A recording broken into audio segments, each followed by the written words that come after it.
Hi, everyone. Good evening. Welcome to Awesome WICCAFE podcast. This is Marivir Montebon, streaming from New York City. And this is the debut of our Awesome WICCAFE podcast. And this is a sister project of Awesome Online Magazine, which is a creation of mine way back in 2012, together with my daughter, Leani Auxilio, and I honor her through this podcast. Leani or Nikki passed away last year in November on November 17, 2019. And she always thought of creating a podcast like a mom daughter conversation about us because it really was a funny time with my daughter, smart and funny and crazy. But she transitioned quite early on, so I miss her so much. So, anak, this podcast is in honor of you. And ladies and gentlemen, WICCAFE is a nonprofit organization which I created in 2018. It means Women's Immigration and Communications Cafe. This is in compliance with my master's in religious studies, which I took at the Unification Theological Seminary. And here we are. I have created, along with my friends, this platform for conversation. And I'd like to welcome our guest, Fritzy Maliwanag Coral, who's streaming from her home in Montana. So, Fritzy, welcome, and thank you so much for joining us tonight. My pleasure to be with you, and I have the opportunity to share my story. Yes, yes. Human trafficking is a silent but a huge crime in the U.S. And I just would like to give a backgrounder, Fritzy. I'm going to show this all out. I'd like to put everything in context that, what human trafficking is and what the public should know.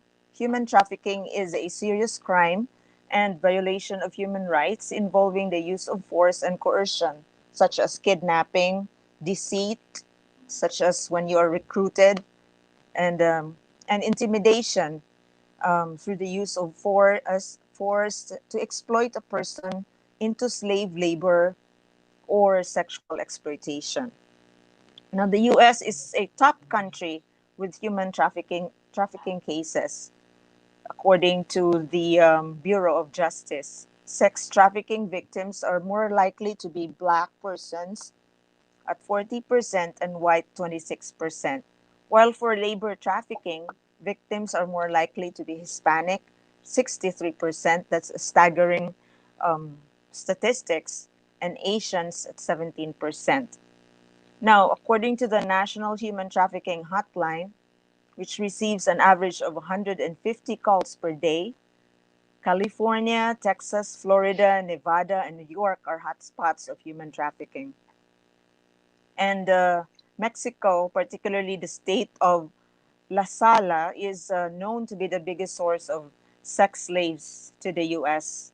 And Native Americans are also at the risk for sex trafficking, while most Asians are being exploited in the labor trafficking ring. And so our guest Fritzy is going to talk to us about her situation, what led her to become a trafficked person, how she survived, and how she thrived. So, Fritzy, mm, can you hear me now? Are you? I think you're frozen. Here, add you to stream. Oh, there you go. What's going on here? From stream. So, can you hear me, Fritz? Yeah. Okay. Tell me about your experience, Fritz. How did you end up coming to the U.S.? You came on an H-2B visa, right, in 2013. Yes, in 2013. So I left Manila or Philippines. Hello. August Hello. 6, Mm-hmm. 2013. So the reason why I decided to look for a job abroad, Mm-hmm. it's because for my children's to be able for them to obtain good education. Mm-hmm. So mainly I have worked there. Um, but then when you started to have children and you see your children's growing up, so Mm-hmm. of course it you need to level up your your goal for them. And so I decided to, at first I was able to work in Singapore, Mm-hmm. same job as a hotel room attendant. And then when I went home, that's when I started to, um, getting or asking or looking for more for my children's education. Life is so hard in the Philippines, and Right. when you reach the age of 30, Mm-hmm. opportunities are getting limited. So Mm-hmm. yeah, so I went on checking different agencies in Ermita, Manila. And so I ended up finding a job offer in the US. So I understand that you were made to pay $3,000. So did it not make Yes. you suspicious? Bakit ba kayo pinapabayad ng ganong kalaki? And you're Oh, applying for a job. I mean, how does that yeah. happen to a person applying for a job na you end up paying to get a job? And then that's the Yeah, beginning of the trap already, right? yeah, basically normally Mm-hmm. lahat ng Pilipino Mm-hmm. na nagpupuntang abroad is nahihirapan.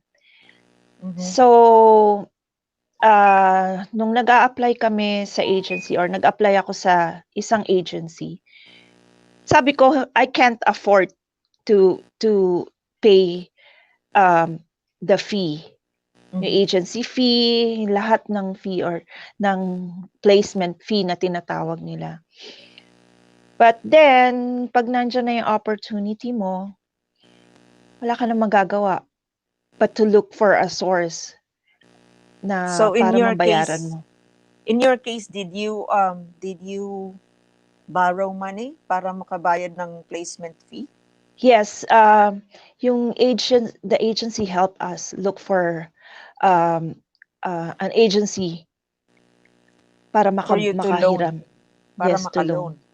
Yeah, Wow. lending agencies So for us that to loan. company is a partner of that recruitment agency. They say it's not, Mhm. pero apakabilis kasi, like they can provide the documents and everything for us to be able to get the loan and to be Oh, approved. yeah, before we proceed, Fritz, I'd like to welcome our colleague here in the media, Miss Grace Labagis. Hi, Grace. Thank you so much for joining us. And Grace is going to have a program with me, Issues and Inspiration in the weekend. So, thank you, Grace. And we can also have this conversation already, the three of us. If you have Okay. questions, you can just pitch in. Okay. So, Thank you, Marivir. mhm. Yes. And so Fritz, going back to you. So how did the recruiter, the agency actually convinced you na magtrabaho ka na talaga dito sa agency na ito? And could you tell us like the name of the agency and what work were you offered? The name of the agency is. Let me just check that just to make sure. Because um, well, basically, yung agency is Northwest. It's former Northwest placement Mm-hmm. agency, but Mm-hmm. that time it's already closed Okay, dahil sa so violation, and so they ended up using a different agency, which is, oh yeah, so I got it. It's Asian Builders International Incorporated in Makati. they changed their name. Actually, they use a different agency. I just found, nalaman na lang namin later on. Okay, Nakaalis na so kami. this was the agency that made you borrow money Yes, yes, it para is. you can fly to the US. Mhm. That was So in they 2013. Could use you a different they use a different agency in the Philippines, but when we got here, it's still the yes. Northwest. So Oh. the agent that that received us here Mhm. is Northwest. So when you from ano ang point of entry niyo from the Philippines? It's From when did where what airport did you land? Denver, Denver. I see. Oh, you went to Denver and then sinundo ba Yes. kayo and what tell us No. what happened there. So from Ano ba yung situation ng isang nata-traffic when you arrived so in the US?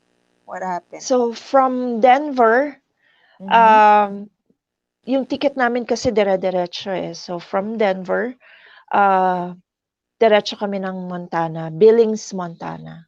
So Mhm. when we arrive in Billings, Montana, we are expecting na makikilala namin yung agent namin who is John Carl Roge. Mhm. But hindi siya yung humarap nun. Ang humarap is bayaw niya, nagpakilalang bayaw niya. Mhm. Hindi siya Filipino, puti siya, he's American. So resident siya, citizen siya. So in your Uh, contract, ano yung napagkasunduan nyo as your work and did it happen? Did it uh, s- materialize na ganun ang trabaho nyo? mm, yes, kasi ang nakalagay sa contract, Mm. the contract indicated that we're going to work in a hotel as a room Right? attendant, and Mm-hmm. yun naman din ang nadatnan namin. But at first, nung dumating kami sa bidding, which we are expecting na may sasalubong sa amin na Mm-hmm. agent who is John Carl, Mr. Roge, hindi siya nagpakita. And then we stayed in a hotel and stayed out for one more day. Ang Mm-hmm. instruction sa amin is yung dalawang kasama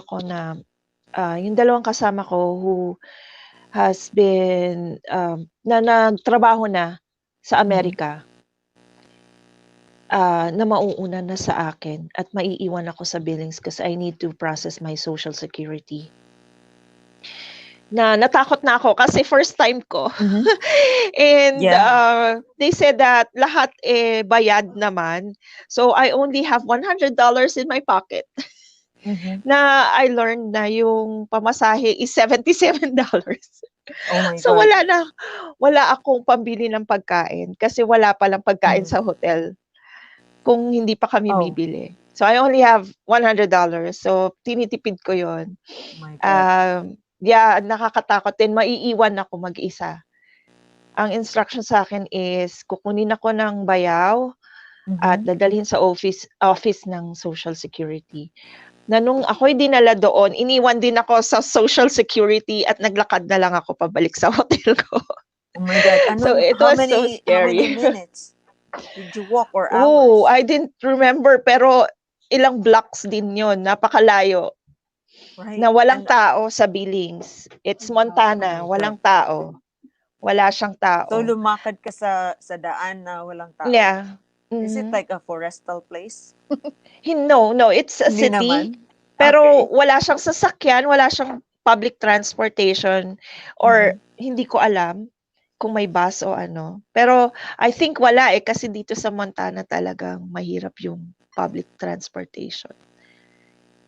Oh my 'Yun. God. So, So 'yun. so were you being picked up by so were you able to process your SS and were you picked up and Yes. finally you went to Yes. your And then place, I mean to workplace. when I got to Social Security office, I learned Mm-hmm. that meron akong B1 visa. So nagkamali ng stamp yung immigration from Denver. Oh my Instead God. of giving me H2B visa, B1 visa, which I don't know kasi first timer din ako. So I Mm-mm. really feel lost that time. hindi ko makuhang umiyak kasi takot Mhm. na nga ako. But I Uh-huh. really feel lost kasi wala rin akong malalapitan to ask for an advice. Wala How kasi about your nauna agency? na Hindi yung na, I you have can't no way to contact your no, agency? they are just the one who's calling us from the to the hotel. Kasi I don't have a phone Uh-huh. yet. It's my Yeah. kararating ko lang. Pero And pinauna na 2013. niya yung yeah, Mhm. pinauna na niya yung dalawa kong kasama na hindi niya dapat pinauna kasi alam niyang Uh-huh. first timer ako. Yun. How long were you like left on your own?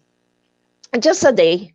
Just Just a a day. day. Kasi kinabukasan, I think around 7 o'clock, Mhm. pinick up na ako nung bayaw and then dinala niya ako sa bus station.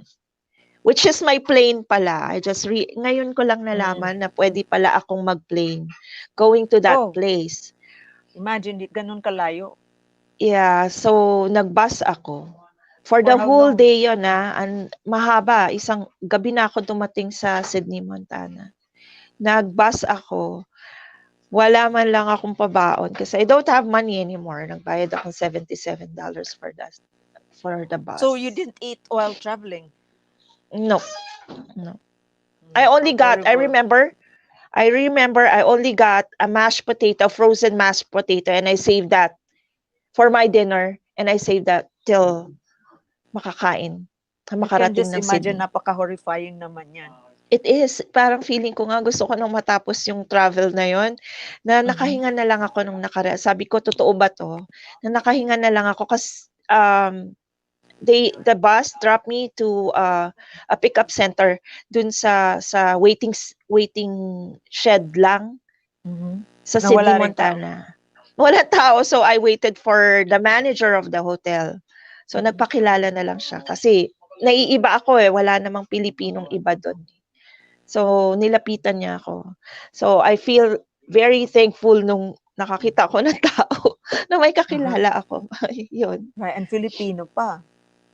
And no, the manager No. is Oh, hindi pala. American din siya. Yeah. I see. So, when you started working in Montana as a hotel room attendant, right? So, Yes. how was the contract? Was it followed? Yung mga nasignan mo sa Pilipinas, was it honored? And Uh how did you end up being like trafficked? well, yung sinabi nila na hourly rate, totoo 'yun. Mm. But then we didn't know na Mhm. we are required to do 21 rooms a day. Mhm. Do you mean to clean? Yes, 21 rooms is too much, which Mhm. is dapat ang alam ko lang is 9 to 10 rooms. Mhm. Yun yung nakita ko sa contract. And then uh, nag-ano siya, magbabayad pala kami ng ano namin. Magbabayad kami ng rent. So may Mhm. bayad 'yun. So yung sweldo mo na ano na, masyado nang maliit compared Yeah, to the expenses. I understand that your housing is supposed to be free, right? And your yes. transportation based on the Yes. contract in the Philippines. Pero And pagdating dito, mhm. hindi na. Yeah, and my food allowance, yun yung ine-expect namin. That's why I only have $100 eh. Kasi nga Uh-huh. just to save that till payday. Pe- Yeah. Pero yun nga, hindi ko That's alam. so that constitutes actually the breach of the contract, and part na rin yan ng labor trafficking na they don't honor what's in the contract. So Yeah. during payday, magkano na lang ang take home mo, Fritz? And this is like a cycle. Oh, actually, I can't remember anymore. Pero Uh, konti na lang yun. Mhm. yes. Oo, kasi magkano ba yung hindi ko na rin maalala kung yung magkano yung binabayaran namin sa upa. Mhm. So until you were on H2B, right? So Yeah. for how long were you was your contract for? And then was it renewed, or how were you able to Well, uh, the f- manage after that?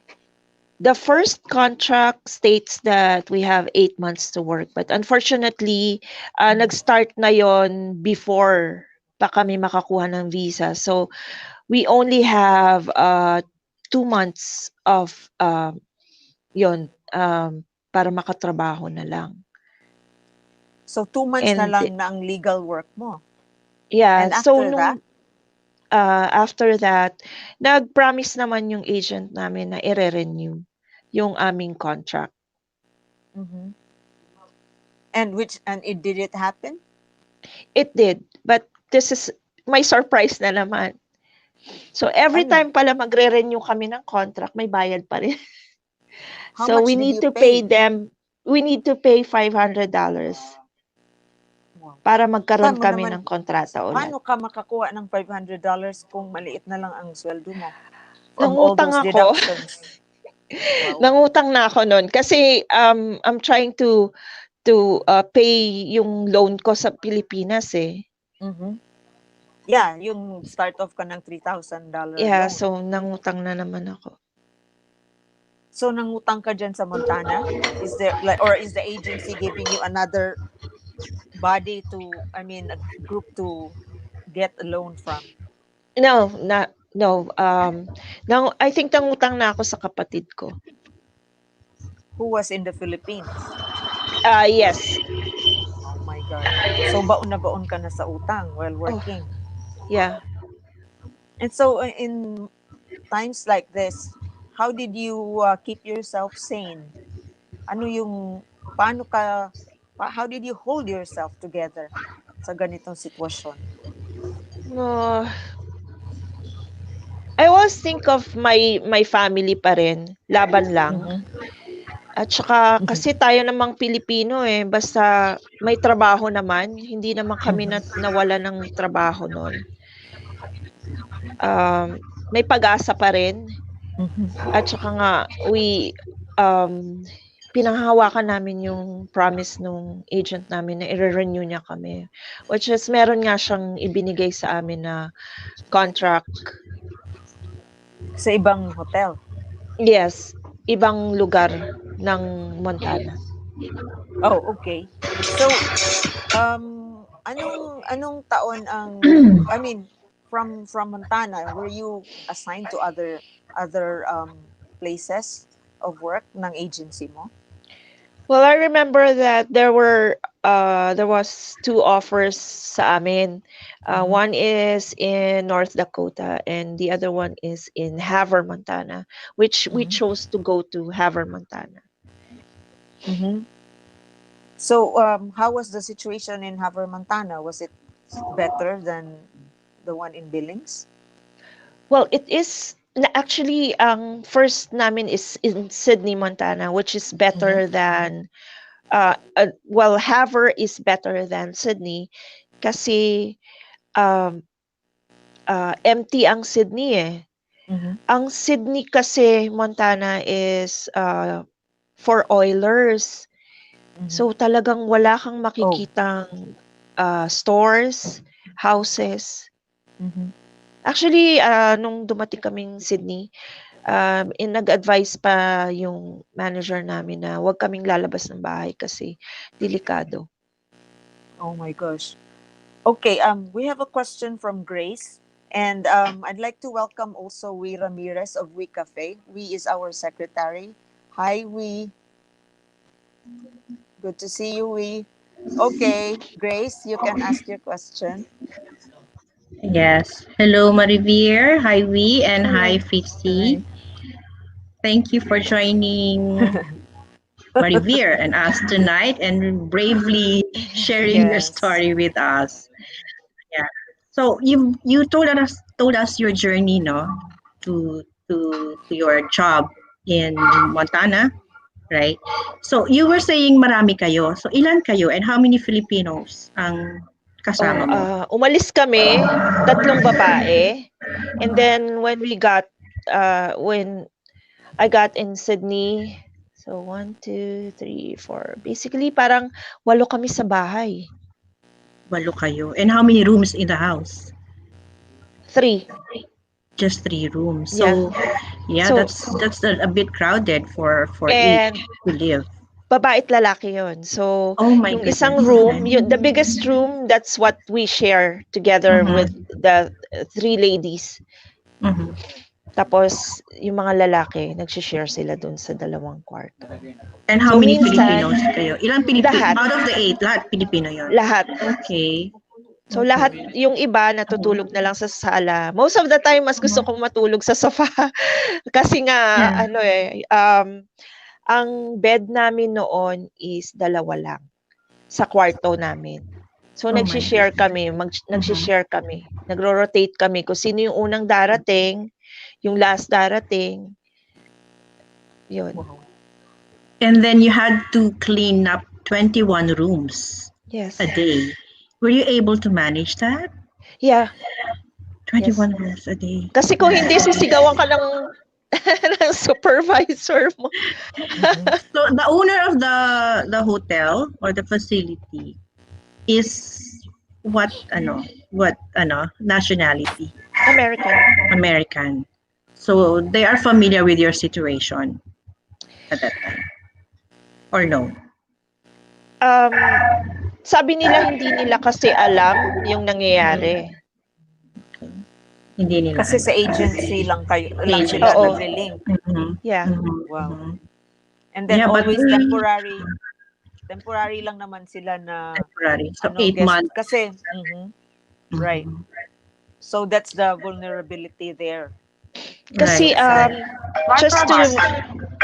just to give you a view of the H2B visa, Yeah.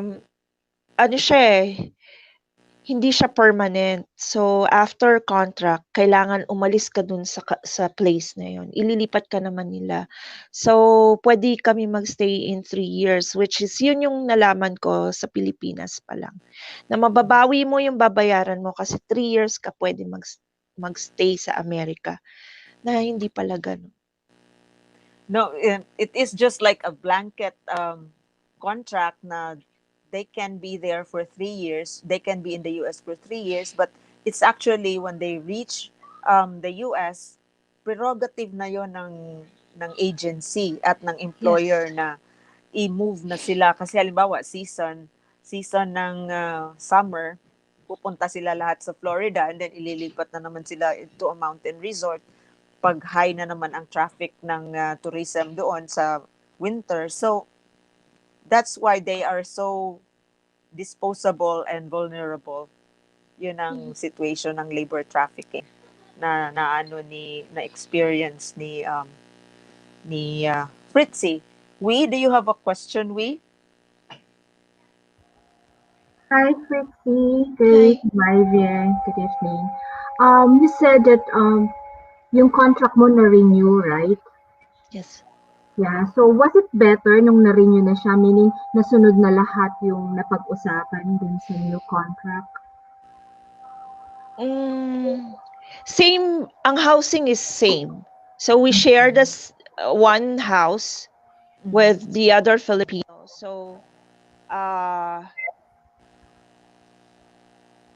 yung kasi umalis kami ng Sydney is 4 kami na na-renew. And then yung ibang Filipino is nagpunta na rin hindi ko na alam kung anong nangyari sa kanila. So 4 kaming pumunta doon sa Havre, nag-move sa Havre. May nakilala pa rin kami ibang Filipino that came from Florida. So marami na naman kami. Naging 8 na naman kami in one house. So yung rate is na follow. Ganun pa rin naman, nagbabayad kami ng renta. Did you not Yeah. even question sa recruiter nyo na this was not in the contract and you are already so hard up? Actually, we Hindi nyo did. ba, you did? And what did they say? Nagagalit siya sa amin. Oh. At parating niyang sinasabi na marami kayong tinatanong. Baka gusto mo hindi ka na ma-renew. Matatakot.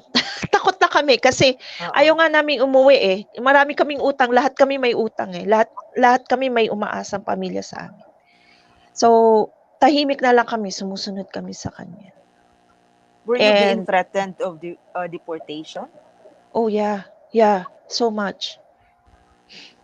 So quiet na lang kayo. Mhm. So how in the world did you got out of that situation? Yeah. Share Yes. us. Paano? When did you decide What triggered you na to talagang hindi na to to report? pwede? Oh, Yeah. Ano yeah. yung moment mo? So, um, so yung Haver, nung mag-expire na yung contract namin, hindi na kami ma-renew ng agent.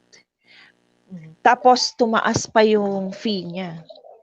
So it went up from 500 naging 800 Mhm.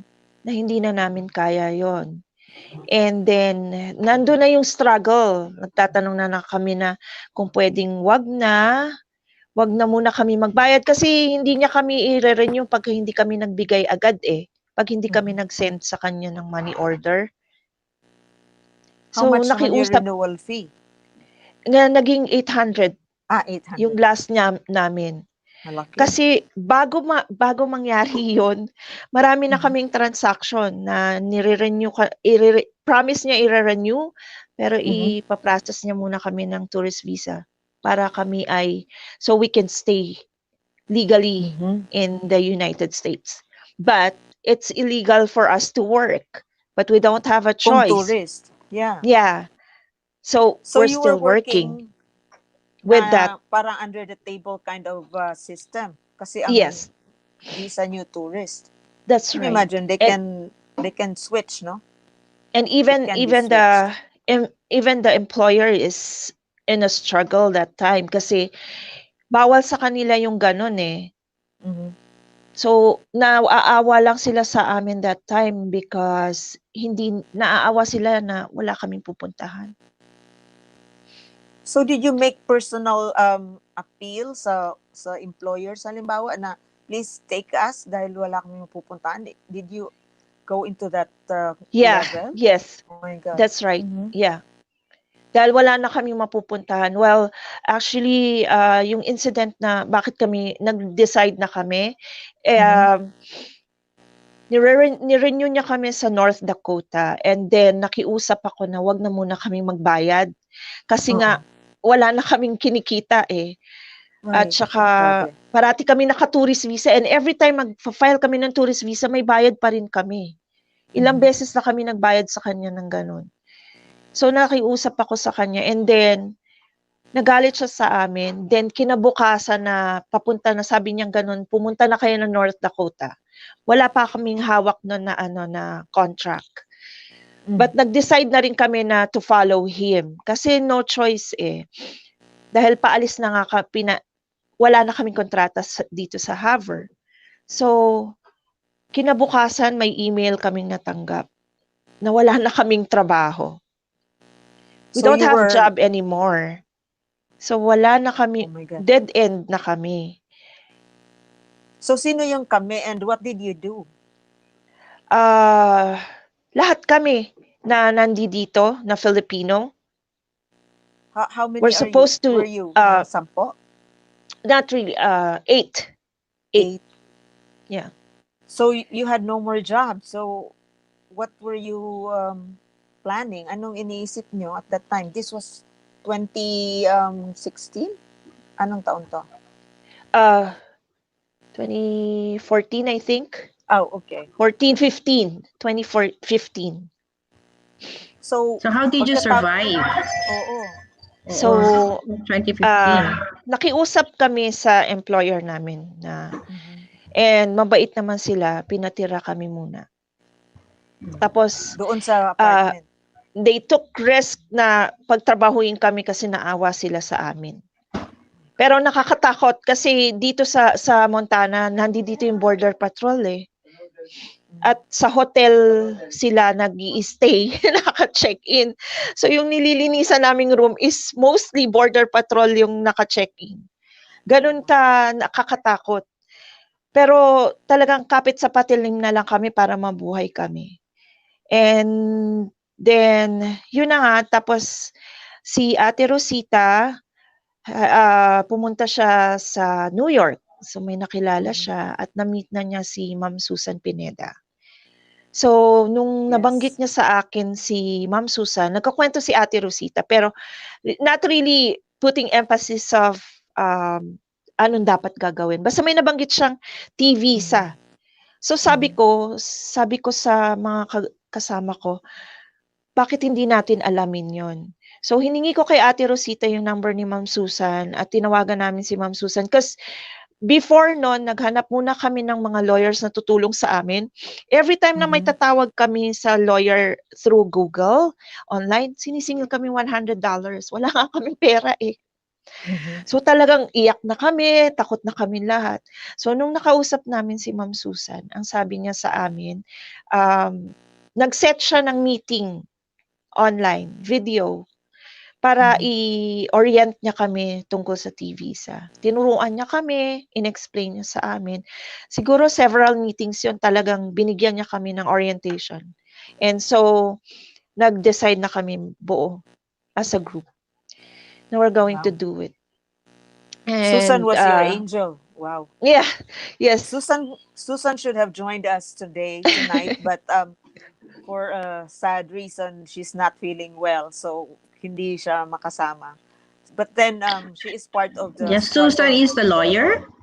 Susan is a DOJ accredited legal Oh, representative. okay. She is Oh, based like in okay.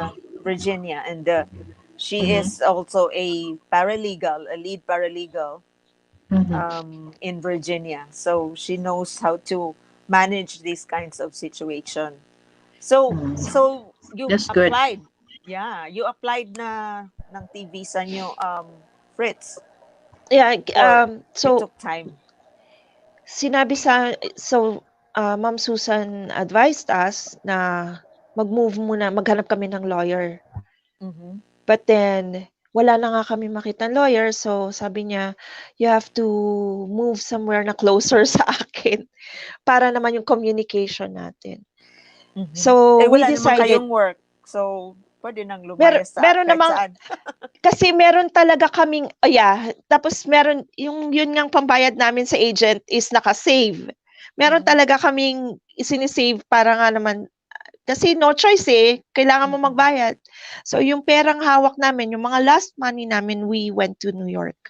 And then, uh, nung dumating kami doon, may mga survivor ng uh, trafficking na mga Filipino na tumulong sa amin para makakita ng apartment na mapagstayan. May nagpakain din sa amin and then pinakilala sa amin ng migrante New York. So that was how you found help and a community to help you, right? Yes, through Amazing. Ma'am Susan Pineda. Wow, Wow. that is good. May question And ka, that is we? yeah, sorry. Go ahead. And that is from what year? Meaning yung process ng T visa is from what year to what year when Ooh. Sa akin, yung process sa akin is medyo mabilis. In a year.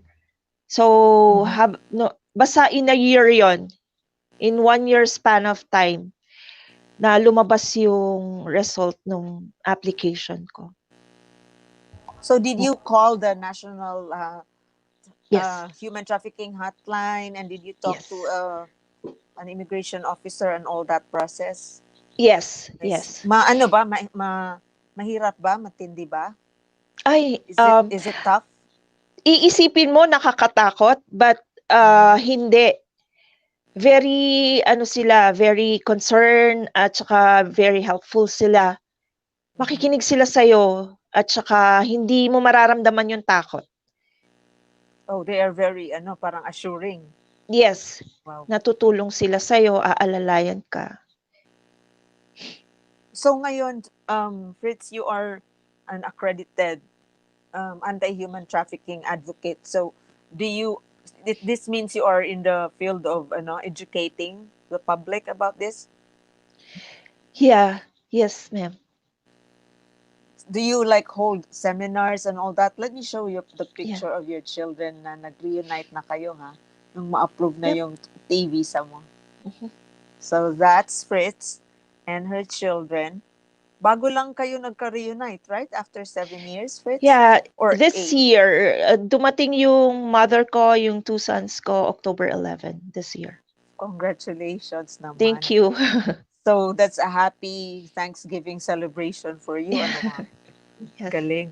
But then, ibang struggle din yan when the children are here, a lot of financial requirements and I think mga adjustments din culturally Yeah. and Yeah. emotionally, right? Yeah. Yes. Mhm. Ibang klaseng ano na rin yan, kind of struggle. But then, Yeah. sa naging experience mo, ano yung pinaka red flag that Filipinos should be watchful para hindi magkaroon ng ganun ka hirap na sitwasyon na kung saan-saan na kayo at balot na kayo sa utang at tinatakot pa kayo na i-deport. Kasi Mm. dahil sa hirap ng buhay sa Pilipinas, Mhm. kaya umaalis ang mga kababayan natin para magtrabaho abroad. Mhm. Basically, yun ang nasa utak natin eh. Mag-ingat tayo parate. Mhm. But the thing is, kakagat ka talaga eh. Like me, na sinabi nila, oh, you have to, kailangan mo magbayad ng $2,500 para sa placement fee. Hawak mo na yung visa mo eh. So, sige na lang. Utang na lang. Kaya yan. Pero, wala akong alam about trafficking Mhm. o yung human trafficking sa Amerika. Alam ko lang na mga illegal recruiters sa Pilipinas. Mhm. Pero yung pagiging human trafficking, which never kong naisip na Mhm. naging victim pala ako ng human trafficking. Isa pa pala yan na you didn't even realize na victim ka na and you are in the Yes. middle of suffering. And this is what I call myself is Mhm. isa akong biktima ng modern human trafficking. It's Yeah. not really slavery or something. Iba na ngayon. Mhm. So, kailangan talaga awareness eh. Kailangan yung education sa tao na ipalabas natin lahat. I appreciate this meeting Mhm. na sa YouTube, marami na tayong na platform na pwede na nating gamitin para maging aware na lahat na merong modern human trafficking. Totoo 'yon. And we need to help everybody. Kasi nga mahirap ang buhay lalo na sa Pilipinas. So they need to be aware and they need to be educated on what's going on. Right, na yung pagpunta mo dito doesn't automatically mean you are in a much better place kasi Yes. ibang klaseng paghihirap din na nandito na pwede mo ring madaanan, right? And that Yes. alone is an example yung buhay mo. So, Yes. do you have a question, No, but I appreciate her courage para sa pamilya niya, no? Wow, yeah. So, minsan talaga, kailangan yung tawag dito, sabi nga niya, education, yung knowledge about pagpunta mo lalo na sa ibang bansa. Mhm. So, saka yung community, especially within the Filipino, ang mahalaga na at least nakilala nila si Miss Susan Pineda. Right, because we just don't realize it na nandiyan pala yung human trafficking na nangyayari talaga yan in modern times. And that's the irony. Sabi nga, I would remember Susan saying na it's good before yung alam natin yung mga slaves dahil nasa loob ng cage yung mga nangyayari in the old times, but now you don't know that the person that you just meet on the street, namumroblema yan pala dahil tatrap siya sa isang situation of indebtedness and wala na siyang papel, pati yung passport. Did you have a time na yung passport niyo in-hold? Sa amin wala kasi hindi nga namin na-meet yung yung agent namin, hindi namin siya na-meet. There are even cases like that na hinuhold yung passport. Yes, na yes. yun mas grabe ang ano din yun, matindi rin yun, like some other Filipinos na nagwo-work pa nga sa diplomatic corps. Mm, Yun, may mga yeah. stories na alam natin na ganun ang nangyayari. So do you have do you have a question, Grace, or do you want to share your insight about this? No, I'm just curious, no, Mm-hmm. Fritzy, how many kids do you have, I and have how did you communicate with them? And were you honest about your situation? Did you share it with them, or you kept it to yourself? And how did Yeah. they react kung sinabi mo man sa kanila? I have 4 children, Mhm. and hindi ko sinabi sa kanila yung sitwasyon ko till nakuha ko till I got my approval.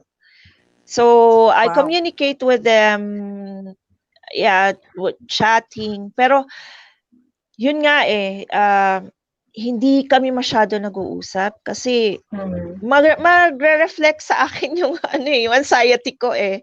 Kaya as Uh-huh. Mhm. much as possible, nagse-send lang ako ng message, nagcha-chat kami, pero yung video calling, nililimit ko kasi makikita eh. Tapos makikita niya yung background ko, yung bahay ko, Yeah. na napaka-miserable. Mm-hmm. So, most of the time, I call them, nakikipag-video chat ako pag nasa hotel na ako Mm. sa work. Okay. Wow. So yan Wow. pa, you have to the anxiety Yes, of like that's. yeah, keeping it from your Mm. children. Eh kung anong mangyari sa wala din silang alam, 'di ba? Yeah, That's really yeah. the sad thing pag mga ganyan. Yung mga balita, right, Grace, na bigla na nawawala yung nanay, hindi niya alam Correct. kung nasaan siya Yeah. pupunta. Yung I pala can na imagine din yung situation na hindi ka nila nakikita, you know? Even I there's a know. video opportunity. I mean, you can do video calling with them, hindi mo magawa. So, yeah, I can feel you then nung mga Oo. panahon na talagang mahirap ang situation mo. And we're glad that finally you were able to get your um, green card, right? Mm. So tell us about it. How did you how was the process of getting the green card and work What, permit? yung work, yung employment authorization comes with a T visa. So Mm. when you get that approval, automatic meron ka ng EAD. So and then I have the opportunity or the privilege to get my or to file a family reunification. So kaya final ko po yung mga anak ko. And Mhm. then may path kami for change status, which is green card, which is we're currently processing it. Kasi mag-expire na yung T visa ko by next year. So that's a good route, right? I mean, Yes. it's a good process na inaallow ng immigration system ng Amerika. That's Yeah. something that is um, beneficial despite all your hardships na merong ganong pathway, no? That's amazing. So if you were to go back to it again, would is there anything na you would have changed, or bahala na to at I push lang ng push because it's all worth it? I mean, considering the privilege that you have now, I mean, being Well, reunited with family. yeah. Kasi typical sa ating mga Pilipino ang parating laban lang, kaya natin 'to. But Yeah. since para sa akin blessing talaga 'tong nangyari eh, kasi Mm-hmm. hindi rin madali ang mag-process ng T visa. It's napakadami, talagang dugo at luha ang lalabas sa'yo Right. para i-prove mo o patunayan mo kung yung nangyari sa'yo. And then you have to wait for mamaya ma-disapprove pa o hindi. Nandun talaga yung yung Yung anxiety agony. nandun pa rin. Yeah. Yes. So, para sa akin talaga, sabi ko nga, while waiting for the process or my approval, sabi ko sa sarili ko, Mm-hmm. I have to talk or I have to, say it.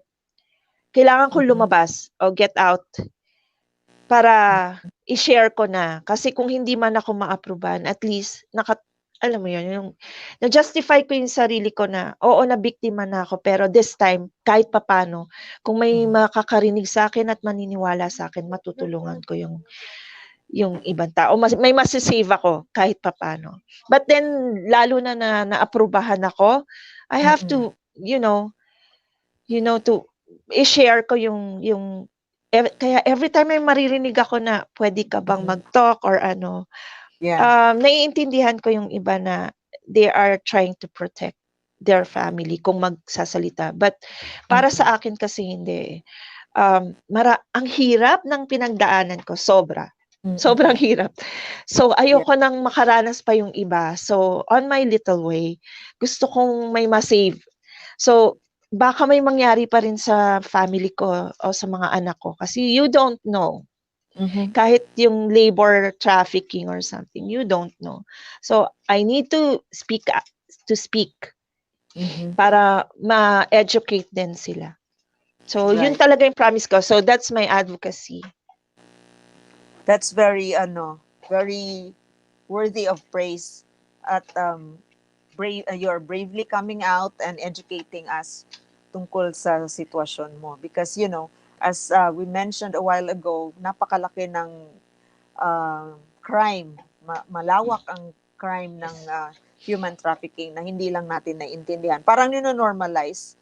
Like it begins with being exacted a fee that's as much as 3,000, 5,000, 10,000 for teachers na para ka lang makapunta sa US and then ang nangyayari, maganda ang promises, 3 years ka nandito and then syempre sino ba naman ang hindi ma-entice na 3 years, wow, ano na ako dyan, economically Yeah, well off.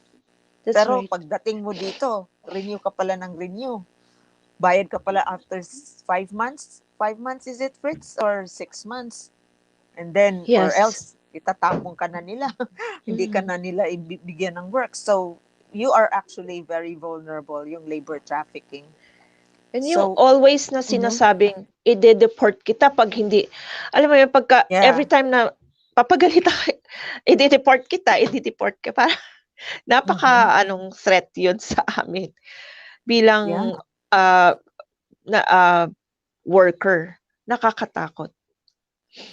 right, nakakatakot talaga. And it comes with it fear and shame Yeah. na naghalo-halo na. And then you feel sorry for yourself. That's also very negative. Yung naawa ka na sarili mo. Yes. Correct? Oh Yeah. my gosh. Did you go through yung psychological counseling? Not Or really professionally, but through Migrante New York kasi mhm, uh, talagang ano so mini-meet nila kami mhm, regularly and then they touch base with us, tinatawagan kami. So, ayun. mhm. Did you in these trying times, Fritz, ano ba yung nangyari sa'yo? Or did you find comfort or strength sa faith mo, or what was it that held you na hindi ka nag-breakdown or talagang laban lang talaga ikaw? Yeah, yung prayers Mhm. parating parating naka-trust kami kay Lord, parating gano'n. Na may pag-asa, hindi kami pababayaan. Which is totoo naman, hindi kami pinabayaan ng Diyos. That's great, right?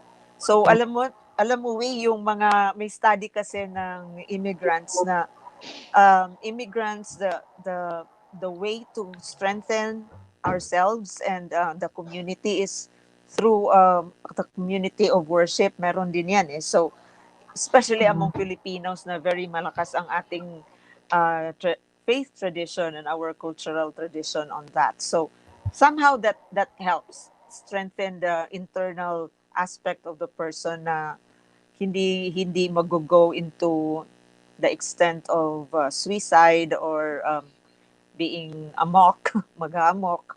So, Yes. meron din yan. Parang nasa embedded din yan sa psyche ng mga Filipino somehow. So, do you Yeah. have something to say or ask? We have a few more minutes, 3 more minutes for our guest or beautiful guest and courageous guest here. Yeah, I just want to Mm-hmm. say thank you dun sa kasi hindi madaling lumabas, hindi madaling magsalita nung experience niya. But, because of her, mas maraming, makakaalam. Kasi sabi mo 2014 siya nangyari, recently lang, Mm-hmm. Yeah. right? So, years pa lang. So, maaaring meron pa ring nangyayari ngayon. So, hopefully, this will be an awakening for our, Filipinos, sa ating mga kababayan. And the last thing is, I really appreciate yung ano, yung faith kasi yun yung sabi ko, ang Pinoy kahit sa mapunta yung pananampalataya hindi nawawala.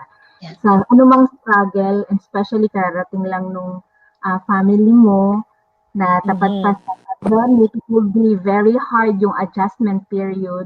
But I know with the trust and faith that you have in the Lord, you will survive this. Yes. Thank you. Okay. Awesome.